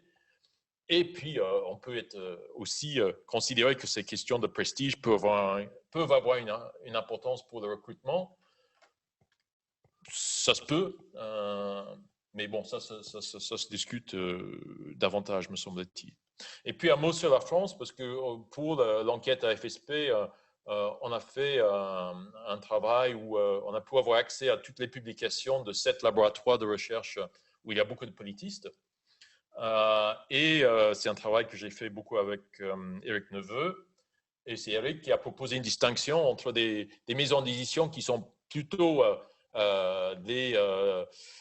calés sur un marché pour producteurs, c'est-à-dire où les ouvrages sont surtout achetés et et on espère lu par des universitaires, et puis le marché de divulgation où la maison d'édition, en tout cas, espère attirer un public un peu plus large que le monde universitaire. Et de manière générale, pour ces 7 laboratoires, sur 10 ans, 75% des ouvrages étaient édités par les producteurs du marché pour producteurs. Donc, c'est typiquement les Pure, Presse Universitaire de Rennes, c'est l'Harmattan, et puis c'est une kyrielle d'autres éditeurs qui sont, la plupart, qui sont très bien sûr. Et puis, pour ce qui concerne le marché de divulgation, donc là, en sciences politiques, en tout cas, c'est plutôt Presse de Sciences Po, Presse Université de France, La Découverte et un peu Armand Collin, plutôt pour les manuels. Là, bon, pendant les 10 ans qui nous a intéressés, c'était autour de 19%, 20% des ouvrages qui étaient dans cette catégorie-là. Là, je parle des ouvrages d'auteurs. On a d'autres stats sur des ouvrages édités. Alors, je pense que c'est intéressant et c'est important de connaître un peu ces informations. Et bon, bientôt, cette étude va être publiée sur le site de la FSP, donc tout le monde pourrait en bénéficier. Et puis surtout, c'est pour en discuter. C'est pas parce qu'on n'a vraiment pas la science infuse là-dessus, mais tout ça pour dire que, bien entendu, lorsqu'on cherche à se faire éditer, il est mieux d'essayer de connaître un peu le monde dans lequel on met ses doigts de pied et si possible ses manuscrits. Alors je termine, qu'est-ce qu'il faut en tirer de tout ça? Et effectivement, j'ai dit tout à l'heure, objectivement, c'est pas évident de se faire publier ni en français ni en anglais de nos jours. On peut effectivement aller vers des éditeurs et je dis pas, pour moi, c'est pas. On les appelle souvent confidentiels parce que il y a des tirages relativement restreints et puis il n'y a pas beaucoup de publicité qui est faite autour de ces ouvrages. Je ne défends pas un point de vue là-dessus. Plutôt ce qui nous intéresse, nous, c'est-à-dire avec Neveu, moi, et on a aussi Nicolas Sauger et Yves Cyrel dans notre petite groupe de travail sur la FSP, c'est de se dire, à l'époque des e-books, est-ce qu'il n'était pas le moment pour que la profession se prenne un peu en main et considère que certains des ouvrages qui sont publiés aujourd'hui, souvent avec beaucoup de difficultés, pourquoi pas ouvrir un espace où, en tant que profession, on ouvre une collection en ligne, une collection où il y aurait des évaluations, c'est-à-dire des reviewers de peer review sur ces ouvrages, et que plutôt que d'encourager des gens sans cesse à essayer de publier, je ne sais pas, chez Palgrave ou ailleurs, ou chez l'Harmattan, est-ce que ce ne serait pas un support pour diffuser nos connaissances qui, effectivement, atteindrait un public plus large, éventuellement, mais en tout cas, où on aurait plus la main sur qu'est-ce qui effectivement, rentre dans vraiment des critères de scientificité que nous, on se donne en tant que communauté ou pas. C'est plutôt une proposition sur laquelle on travaille. À nouveau, hein, je ne tiens pas forcément à défendre ça bec et ongle, mais je pense que c'est aussi peut-être une occasion aujourd'hui pour mettre ça sur la table qui est devant nous. Voilà, merci.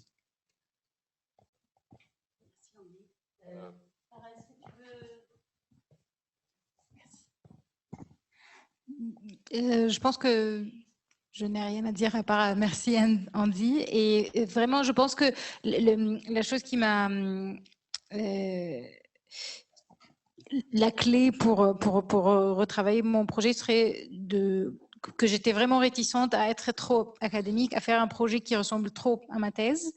Donc, je pense que si c'est pas quelque chose qui décourage les éditeurs, je pense que c'est... Là, je vois un peu mieux qu'est-ce que je peux faire. Mais sinon... Il faut que je réfléchisse un peu sur ce que tu as dit. Mais on peut continuer la discussion. Oui. Ailleurs.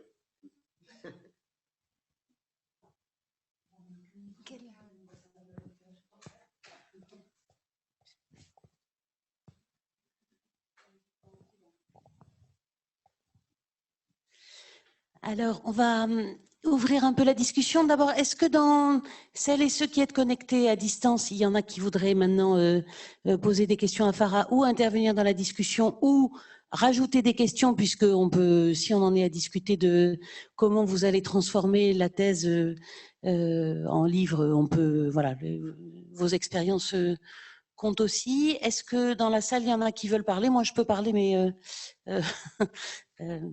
peut-être je vais rajouter, comme ça, vous réfléchissez aux questions que vous voulez poser, et puis je vais juste rajouter un ou deux mots par rapport à ce que Andy a dit, moins sur le fond. Alors, la thèse de Farah, moi, j'ai eu la chance de l'accompagner dans ce travail. Donc, effectivement, je trouve que pour avoir lu le book proposal, je le trouve très lisse par rapport à la thèse.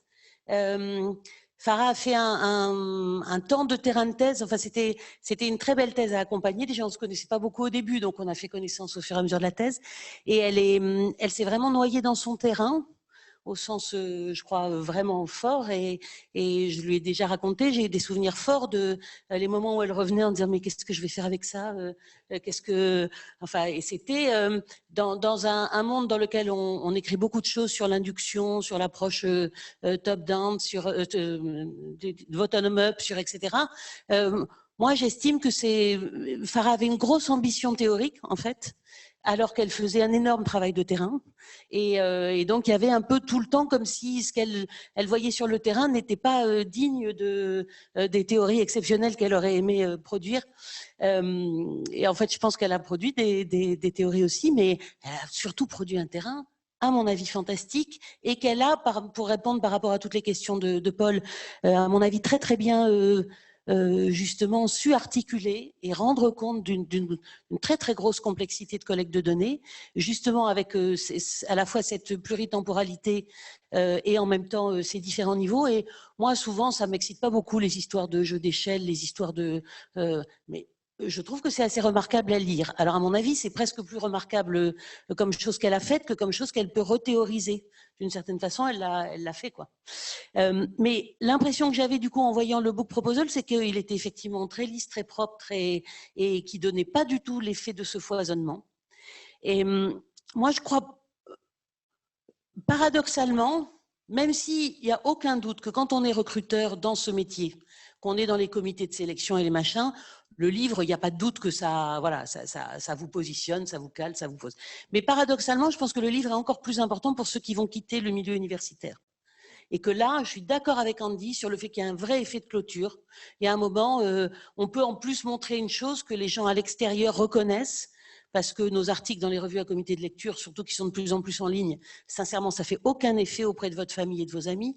Par contre, un livre avec son nom en gros, et c'est très important. Et alors vraiment, moi, je suis une militante de la thèse n'est pas faite que pour produire des enseignants-chercheurs et des chercheurs.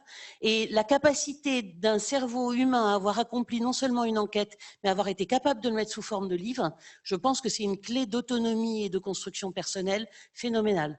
Autrement dit, si d'une façon ou d'une autre, vous décidez de quitter le champ après, je trouve qu'avoir fait un livre avec votre thèse, c'est quasiment indispensable. Bon, si par contre vous restez dans le champ universitaire, ce n'est pas le plus urgent, il faut le dire. Il n'y a aucun doute qu'on va d'abord et avant tout regarder si vous avez des articles dans les revues à comité de lecture international. C'est ça qui est la clé. Je parle pour la science politique, je ne sais pas si la socio est aussi radicalisée, mais en sciences politiques, il n'y a pas de doute. Donc, à ce moment-là, bon, après, par rapport à ta démarche, Farah, elle est assez impatiente. Ça aussi, c'est une caractéristique de ces années de travail, et de même que quand les données ne s'ordonnaient pas tout de suite, et elle était un peu fâchée contre elle. Et là, c'est pareil, tu as eu 2 refus, dont tu es allé choisir pratiquement la plus célèbre des maisons d'édition au Royaume-Uni, puis la plus célèbre des maisons d'édition aux États-Unis, pour dire… Elles t'ont refusé. Je pense vraiment qu'on ne peut pas dire que pour l'instant, tu es en difficulté dans la publication de ta thèse. Je trouve que le conseil d'Andy est extrêmement sain. Il faut prévoir au début une liste d'une douzaine de maisons d'édition et vous dire, il m'en faudra peut-être 12. Et donc, là, la chance, c'est qu'elles te répondent vite. Vite, on n'en veut pas. Ben, au moins, tu ne perds pas de temps, tu renvoies. Il reste que… c'est Pierre Muller qui disait ça beaucoup. Dans une thèse, c'est vrai que tout le monde a envie de laisser une ambition théorique. Et d'ailleurs, moi, pour le qualitatif, je dis volontiers que le qualitatif, c'est pas de la description, c'est de la théorisation. Mais c'est aussi quand même de la bonne théorisation parce qu'on a fait la bonne production de données. Et donc, une thèse, c'est d'abord et avant tout de la production de données. Donc, la chose qu'on doit vendre quand on vend un livre après, c'est d'abord et avant tout le fait qu'on a fait un terrain. Et d'être capable de donner à vos lecteurs toute l'intelligence du terrain, à mon avis, c'est ça qui donne envie que le livre, d'avoir le livre dans les mains. Donc, être capable de se positionner, certes, par rapport à la littérature sur le plan théorique, mais aussi de se positionner par rapport à la littérature sur le plan des données qu'on a produites et qui sont, alors elles, nécessairement originales. L'avantage, c'est que votre théorie, elle n'est pas nécessairement très originale, mais alors par contre, vos données, elles le sont forcément, sinon ce n'est pas votre thèse. Donc, faire un vrai travail pour rendre de façon intéressante ce qui est particulier, voilà, ce qui est vraiment à vous dans vos données. Et dans ton cas, alors Farah, il y a vraiment de quoi écrire et de quoi donner, parce que c'est une superbe enquête, et pour le coup, de données qui ont été prises dans des périodes pas si faciles à enquêter, ça va être encore moins facile d'enquêter maintenant. Donc voilà, là, il y a un petit trésor à valoriser. L'autre chose, je crois beaucoup sur la question des maisons d'édition. Bien sûr que c'est bien d'avoir publié à Cambridge ou à Oxford ou à Chicago. Bon. Mais moi, il me semble que le plus intéressant, c'est de publier chez les éditeurs qui ont publié les choses qui t'ont intéressé. Et ça, je te l'ai déjà dit, Farah, moi je crois que la première chose, c'est se dire, je veux publier mon livre, je mets sur la table. Ou les livres, ou si je ne les ai pas, je sors mettons les 10 livres qui sont les plus importants pour moi pour avoir écrit ma thèse. Dans quelle maison d'édition ils ont été publiés. Si par hasard, il y en a plusieurs qui sont chez la même, eh ben alors je commence par celle-là et j'argumente évidemment auprès de la maison d'édition sur le fait que mon livre est notamment un débat avec des choses qu'ils ont déjà publiées. Alors ça, c'est sûr que c'est un argument supplémentaire. Bon, après, si tu as été refusé plusieurs fois et que tu en arrives à un moment où c'est plus cela, ben c'est plus cela. Mais je trouve que beaucoup plus que se dire, bon, bien sûr, c'est bien de commencer par Cambridge et c'est bien de commencer par Stanford, mais il ne faut pas perdre trop de temps avec ça. C'est un pur hasard si ça marche dans ces maisons d'édition. Voilà, c'est que tout d'un coup, on est arrivé au bon moment par rapport à... Et alors, l'autre chose, vraiment, j'insiste sur ce qu'a dit Andy, c'est les maisons d'édition, c'est des entreprises, des sociétés, des organisations. Le directeur ou la directrice de collection ne fait pas la décision de publication du tout. Donc, c'est un peu comme dans les recrutements, et ça, je redis pour les dossiers de recrutement, la personne qui va lire votre dossier n'est pas la personne qui décide que vous allez être recruté. À chaque fois, vous êtes face à des agents, des intermédiaires à qui vous devez fournir toutes les bonnes raisons d'expliquer aux autres pourquoi vous devez être publié, aux autres pourquoi vous devez être recruté. C'est toujours comme ça que ça se passe. Donc, c'est très, très important d'avoir un effet de... donc les directeurs de collection reçoivent plein de manuscrits, les recruteurs dans les commissions reçoivent plein de dossiers. Donc, ce qui est important, c'est que les arguments importants soient au début, éventuellement répétés à la fin, mais que très vite on rentre dans votre travail avec l'idée des bons arguments et qu'on soit capable de les rapporter après. S'il faut nous-mêmes tirer les arguments du dossier, du book proposal ou du dossier de candidature, en général, on est dépassé par la quantité et on a du mal à faire ce travail. Donc, il y a un vrai travail d'intelligence par rapport à vous-même pour donner les clés à ceux qui vont être vos intermédiaires. Voilà. Je m'excuse, j'ai un peu répété ce qu'a dit Andy. Du coup, je suppose qu'il y a plein de questions entre-temps qui se sont...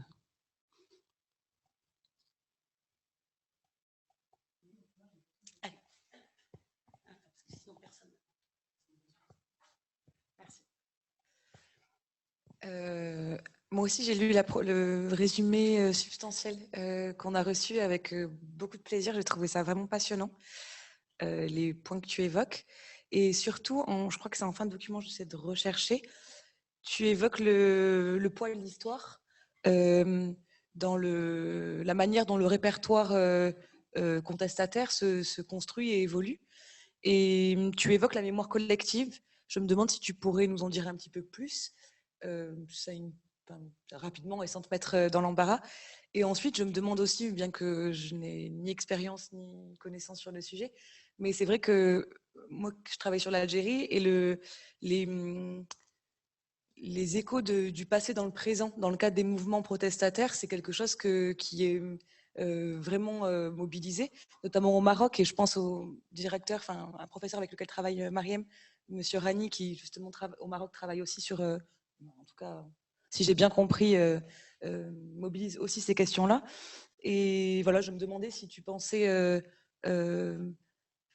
remobiliser en tout cas cette partie de ton travail ou si tu pensais le laisser de côté. Parce que, en tout cas, moi, ça m'a fait penser à beaucoup de choses qu'on lit sur la Tunisie post-2011 ou le Maroc et un petit peu en Algérie après 2019, les événements de 2019.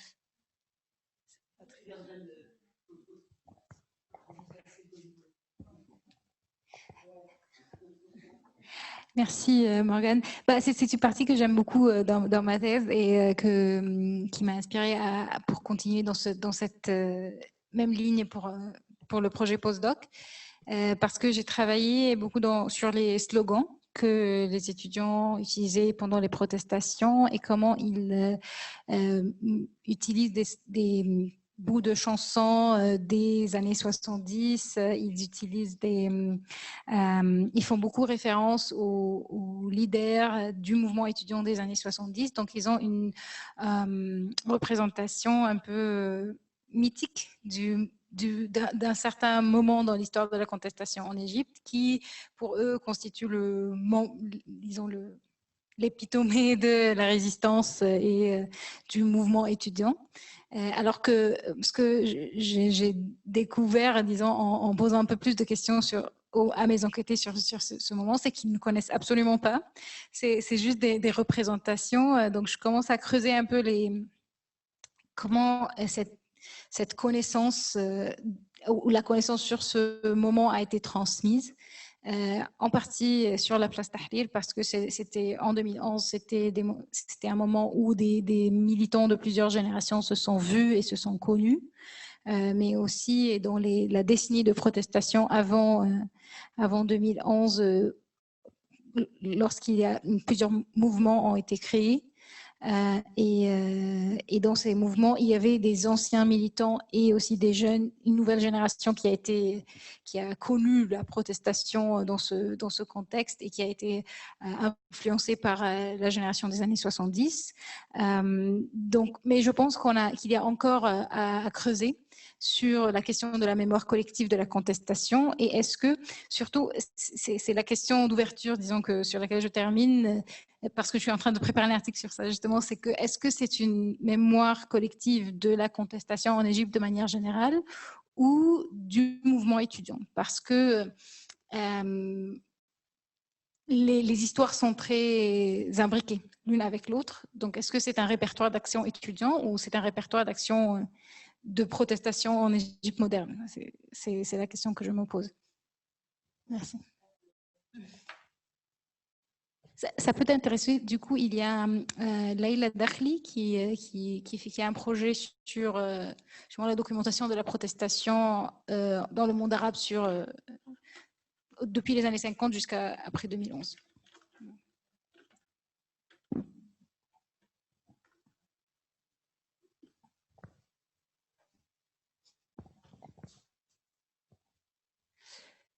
Est-ce que, Emmanuel, tu avais l'air à un moment de lever la main? Est-ce que tu as une question ou c'est une mauvaise interprétation de...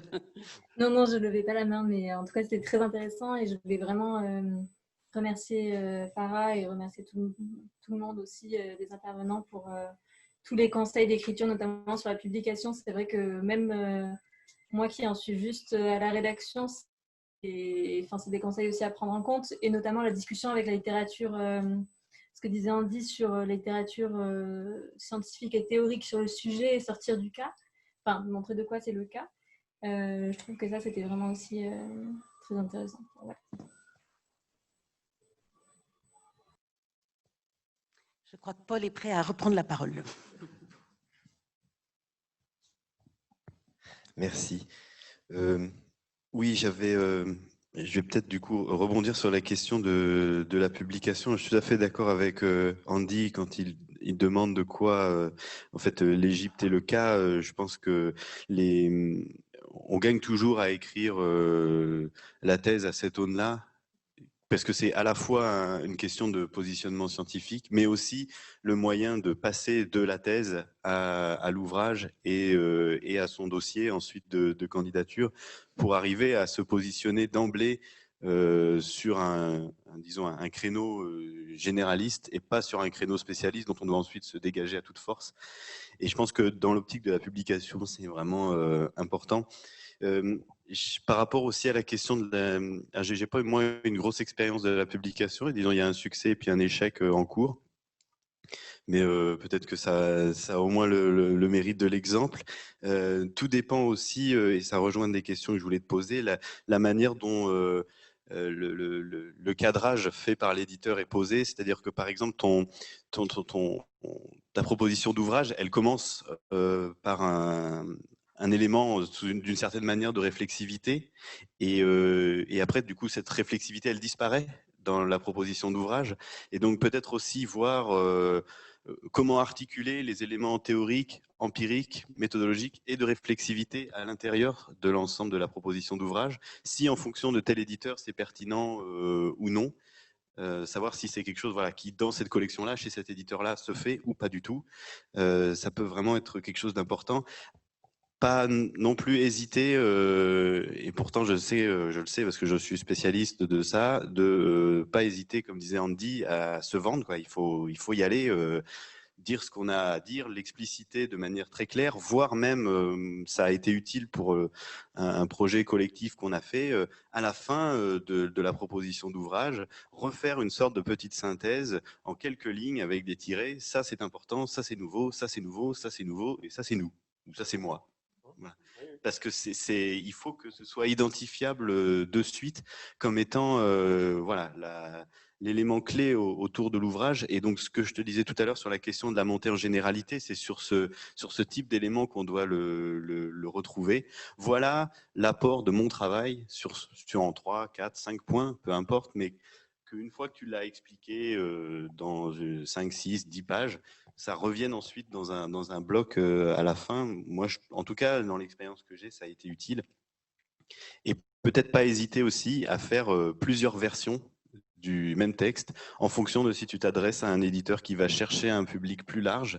Moi, je sais par exemple que j'avais fait un cadrage du livre tiré de ma thèse assez long, assez théorique aussi, qui était parti pour la découverte parce que Bernard Lahey m'avait proposé dans sa collection. Et c'est revenu en me disant là, c'est beaucoup trop théorique. Et on m'a même demandé de supprimer le volet théorique et d'enrichir le côté empirique avec d'autres cas que je n'avais pas étudiés. Mais voilà, avoir une version, on va dire, plus théorique pour un éditeur purement universitaire, assez circonscrit. Une autre, peut-être, je pense par exemple, tu disais tout à l'heure la question de la collection, je pense par exemple au livre de Naïk Etchley sur l'Égypte. Lui, il l'a publié dans une collection sur les mouvements sociaux et pas sur l'Égypte en particulier. Et donc là, si tu t'adresses à une collection, on va dire fléchée, MENA, ou si tu es sur une collection de mouvements sociaux, pareil, peut-être ne pas avoir le même dispositif. Et a fortiori, si c'est un éditeur qui a une vocation plus grand public, quoi. Donc peut-être qu'à partir de la même souche, prévoir plusieurs présentations en fonction de l'éditeur à qui tu t'adresses. Et dernière chose, j'ai plusieurs fois été confronté en voulant publier la thèse à des éditeurs qui demandent d'abord le manuscrit terminé avant toute évaluation, considération, c'est-à-dire qu'une proposition d'ouvrage ne suffira jamais.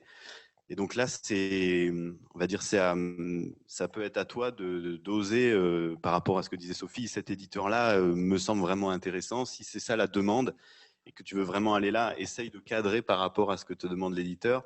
Moi, c'est vrai que ça m'a un peu démotivé dans la mesure où présenter un manuscrit susceptible de correspondre à tous les éditeurs qui me l'ont demandé avant, c'est vraiment décourageant. Oui, des éditeurs français.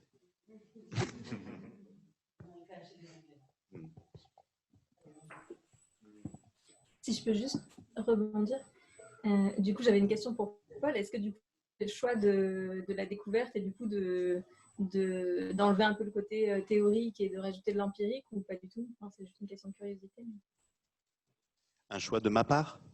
Oui, tu disais que qu'à la découverte, ils t'ont dit d'enlever une partie théorique et de rajouter des cas empiriques. Oui, en fait, ils m'ont demandé, moi j'avais travaillé sur la Turquie et j'avais cadré le projet autour de l'idée du travail sur les effets des coups d'État sur les mouvements protestataires. Et en fait, on m'a demandé de ne pas utiliser que la Turquie parce que la Turquie, ça ne se vend pas. Et donc, en plus, j'arrivais, là il y a aussi un effet de contexte dont parlait Andy tout à l'heure, j'arrivais après 2 éditions successives de livres sur la Turquie par la découverte qui ont fait des fours. Et donc, il ne voulait plus d'ouvrages sur la Turquie. D'ailleurs, il voulait même plus trop d'ouvrages scientifiques à ce moment-là. Il voulait plutôt des ouvrages journalistiques. Donc, pour ces 2 raisons-là, j'arrivais au mauvais moment. Donc, il y a aussi des effets d'opportunité. Et sur le cas, donc moi, je travaillais sur la Turquie. On m'a dit la Turquie, ça ne suffit pas. Et donc, on m'avait demandé d'augmenter les cas en incluant éventuellement l'Égypte, l'Argentine, le Chili, etc., pour en fait produire une espèce d'étude comparée des coups d'État et des effets sur les mouvements protestataires. Donc, bon, voilà, j'ai pris dans mon élan, j'ai fourni quelque chose, mais qui ne me convainquait pas et qui évidemment ne les a pas convaincus.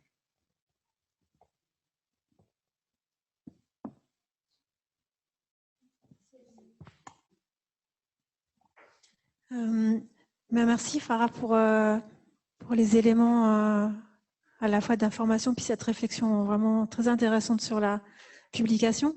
En fait, je voulais juste rebondir sur ce qui t'a déjà été dit pour peut-être enfoncer un peu le clou, parce que c'est rigolo comme à tout ce que tu as dit, Andy, la seule remarque que tu as faite, c'était bon, mais j'avais peur du côté académique et il faut peut-être que j'en ai moins peur. Et ce que tu as dit là m'a moi fait peur en fait, parce que c'était pas forcément le sens des remarques d'Andy. En tout cas, il n'y avait pas que ce sens-là. Et il me semble que, étant donné le terrain que tu as fourni, la dimension sensible et ethnographique éventuellement de ton travail doit être vraiment mise en avant. Y compris chez des maisons d'édition qui ont vocation à alimenter un marché de producteurs ou à alimenter une réflexion académique, parce que, enfin, on est tous lecteurs ici, et même lecteurs pressés et stressés souvent, et la discussion théorique, elle est lassante en tant que telle. Enfin, elle exige un effort considérable. Donc, l'éditeur, il a aussi en tête quel type d'effort je vais demander à mon lecteur. Quel type d'exigence je peux avoir par rapport à mon lecteur, et en général, c'est quand même pas leur priorité d'être super élitiste en la matière et de mobiliser les neurones à comprendre ce que c'est qu'une discussion théorique, même dans un champ académique. Donc, la dimension sensible de ton travail, dans ce que tu mets par exemple dans un de tes chapitres sur les trajectoires individuelles, peut-être que c'est ça par quoi il faut commencer, peut-être qu'il faut faire un portrait. Et du coup, c'est d'autant plus sans doute important que l'argument qui est l'Égypte ne se vend pas, l'Algérie ne se vend pas, la Turquie ne se vend pas, etc., il tombe en fait, comme dans toute lecture d'ailleurs, qu'elle soit fictionnelle ou pas, ou académique, il tombe dès lors que le lecteur a de l'empathie pour ce qu'on lui propose. Dans l'empathie, ça veut dire non pas seulement d'ailleurs de quoi l'Égypte est le cas, mais en quoi l'Égypte me ressemble. Ou qu'est-ce que l'Égypte dit sur notre société. Comment est-ce que je peux me sentir proche de cet acteur-là dans un contexte qui me paraît absolument différent. Et c'est pour ça que, étant donné la nature de ton terrain et la force de ton terrain, tu as tout à fait, il me semble, les ressources pour travailler cet aspect-là, y compris en ne renonçant pas aux ambitions de discussion théorique, mais en centrant vraiment ce terrain-là et en jouant sur l'intérêt que peut susciter un univers étranger à nos connaissances, et donc la rareté de ce que tu as pu avoir comme information avec tes compétences particulières et ton histoire aussi personnelle particulière, et en même temps, ce qui nous rapproche aussi de cette rareté, qui fait qu'elle n'est pas si exotique, si je puis dire, un terme qui n'est pas très agréable d'ailleurs, mais que ça. Tu vois, comment jouer un peu sur les 2 tableaux pour mettre en valeur en fait ces dimensions, sans forcément renoncer à l'académisme, mais je vais dire un peu pédale douce sur cet aspect-là.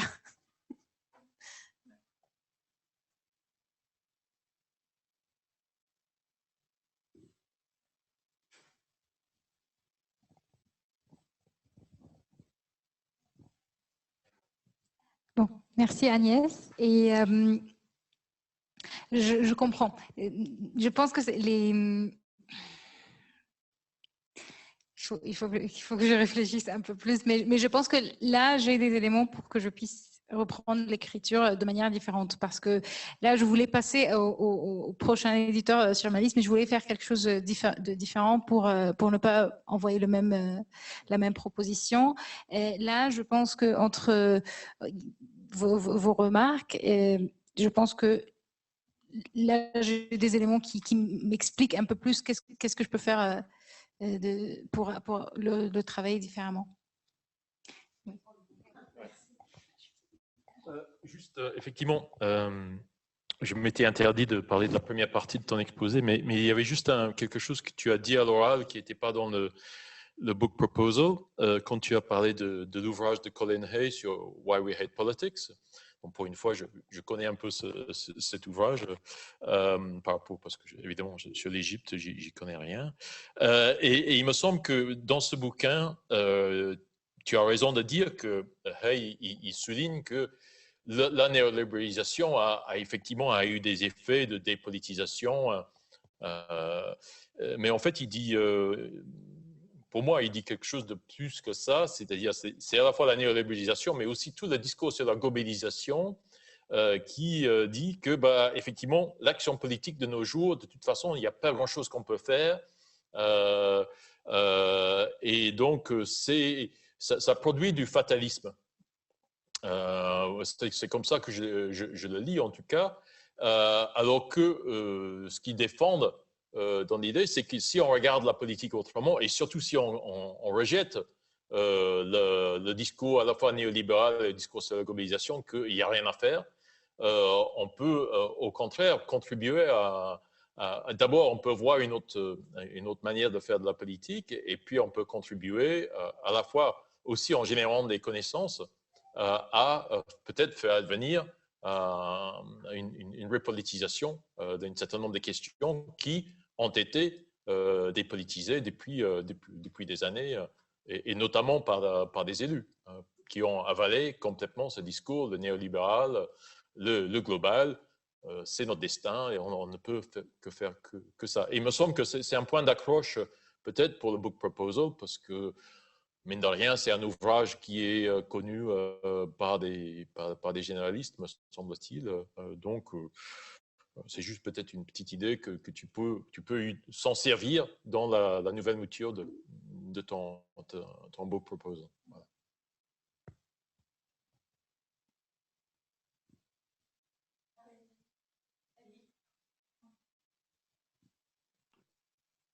Est-ce qu'on m'entend? Donc, oui, donc bonjour à toutes et à tous.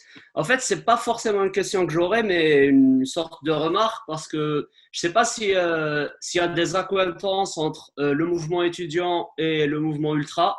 Et parce qu'en fait, il y a eu beaucoup de publications en anglais sur la participation des groupes ultra pendant la révolution égyptienne et sur la politisation.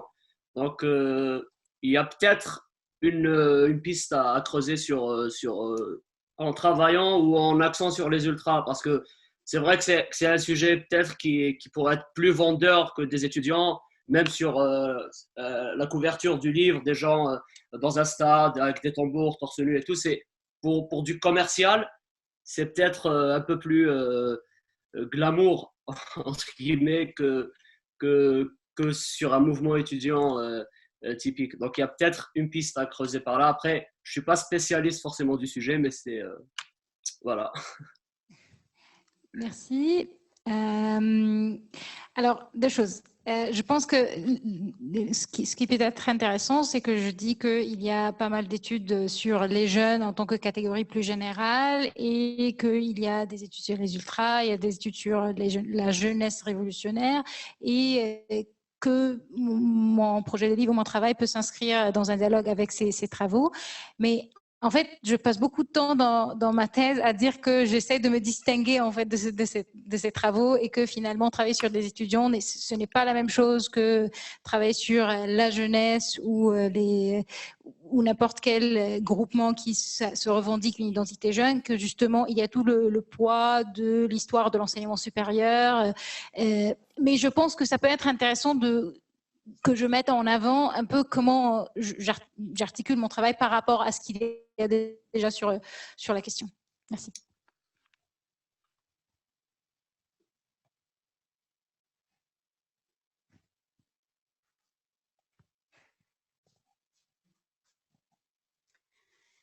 S'il n'y a pas d'autres propositions de prise de parole, on va peut-être s'arrêter. On voit que c'est quand même pas très facile d'articuler une discussion entre les plexiglas, le Zoom, voilà, on va travailler sur les possibilités de garder de la discussion dans nos séminaires, mais évidemment c'est pas simple, hein, on le sait.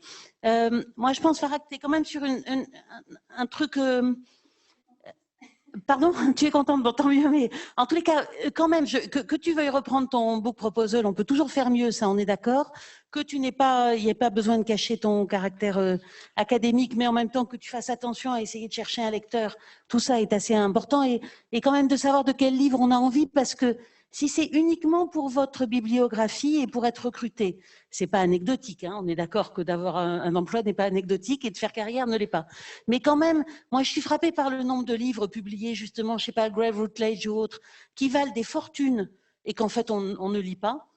Et donc, est-ce que quand même la remarque, notamment d'Agnès, de s'intéresser à des formes de lectorat, c'est-à-dire que ce que j'essaie de dire, c'est que si c'est pour publier un livre juste pour être recruté et un livre que personne ne lira par quelques collègues qui peuvent l'avoir dans les bibliothèques gratuitement parce que de toute façon c'est inaccessible, alors autant faire des articles où on peut quand même serrer ces questions.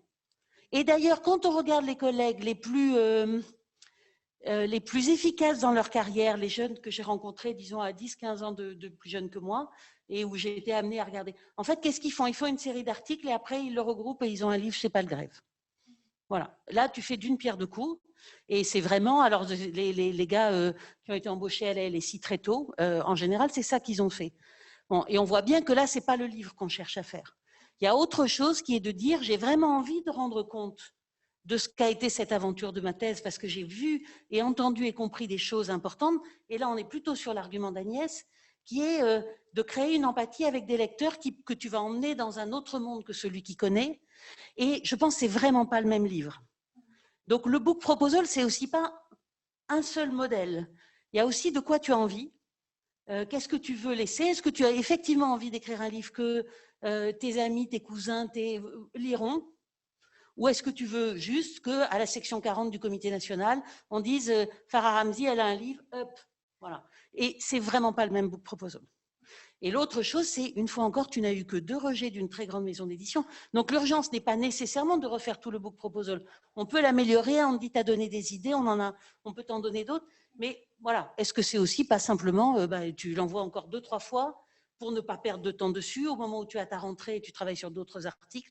Et puis si tu as encore 2 ou 3 rejets, à ce moment-là, tu décides qu'il faut faire autrement. Mais bon.